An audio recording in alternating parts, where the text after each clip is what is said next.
उत्तर मुगल कालीन शासकों के नाम यहाँ पर दिए गए हैं। आप इन सभी को थोड़ा क्रम से याद करने का प्रयास कीजिएगा, क्योंकि कभी कभी आपका एग्जामिनर ये दे देता है, ये और ये और ये चार नाम आपको दे देगा और कहेगा इन्हें क्रम से जमाइए। क्या कहेगा? इन्हें क्रम से जमाइए।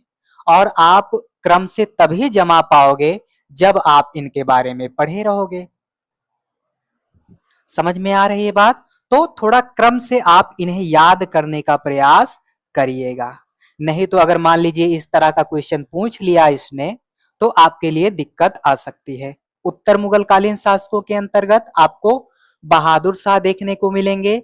इनका शासनकाल 1707 से 1712 तक रहता है।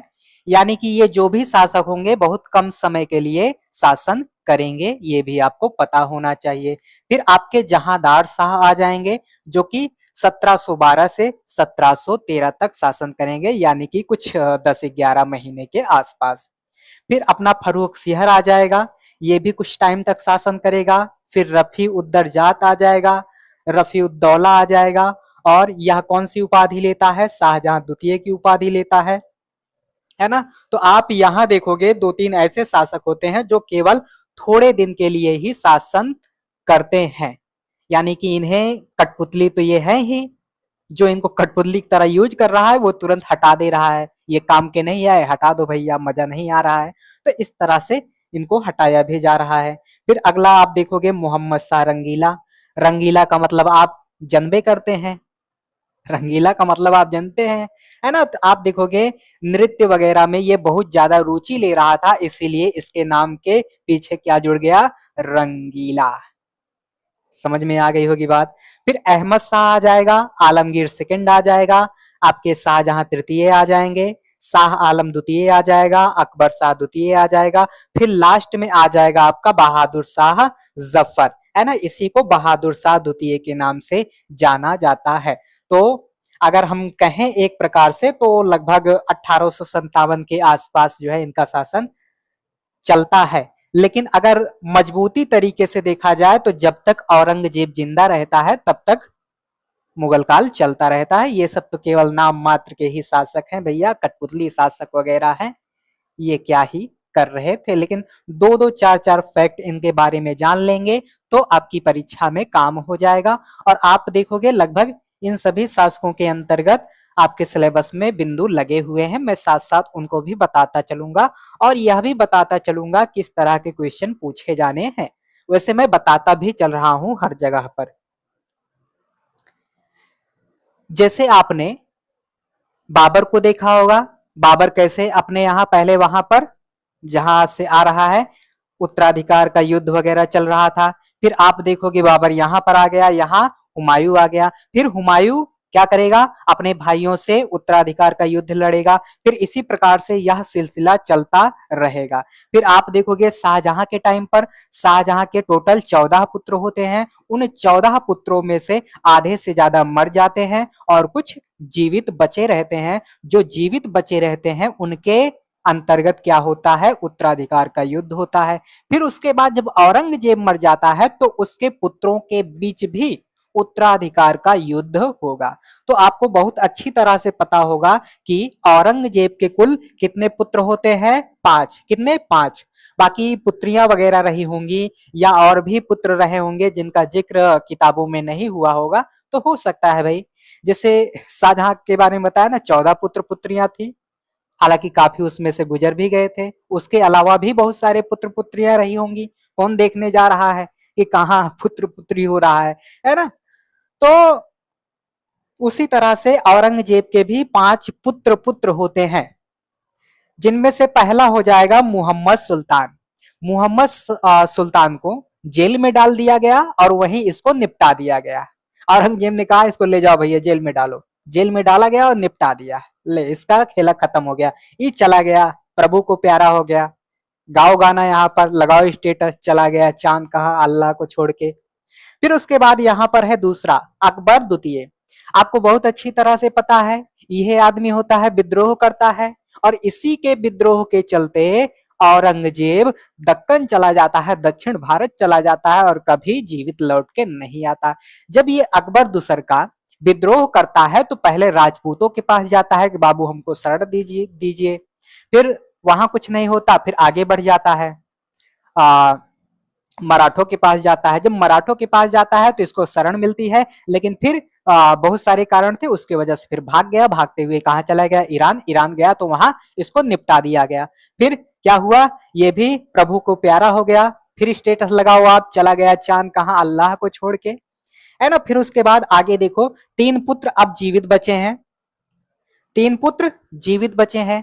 अब ये जो 3 पुत्र जीवित बचे हैं, इनके मध्य क्या होगा? उत्तराधिकार का युद्ध होगा।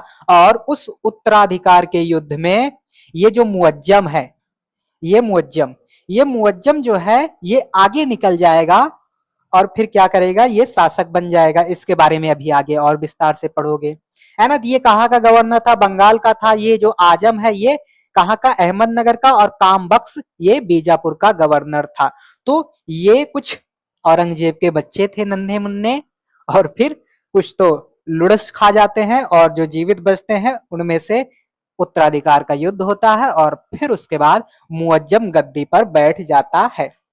मुअज्जम ने जजऊ के युद्ध में आजम, यानी कि इसका एक भाई है आजम, तो इसे जजऊ के युद्ध में पराजित करता है, और इसका एक भाई है कामबख्श, इसे हैदराबाद के युद्ध में पराजित करता है। और लगभग कितना भैया? लगभग 63 वर्ष की उम्र में गद्दी पर बैठता है। गद्दी पर कौन बैठता है? मुअज्जम बैठता है।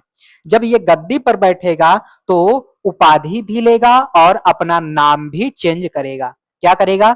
यही मुअज्जम अपने भाइयों को पराजित करके, ये आप देख सकते हो, गद्दी पर बैठता है। और जब बैठता है तो लगभग 63 साल के आसपास का होता है ना। तो अपना मुअज्जम से नाम भी बदलता है और उपाधि भी लेता है। उसे आप इस प्रकार से देख सकते हो। अभी पीछे हमने जिसकी बात की थी वह मुअज्जम यही है, यानी कि इसने नाम बदल लिया और नाम क्या रख लिया? बहादुर शाह प्रथम रख लिया।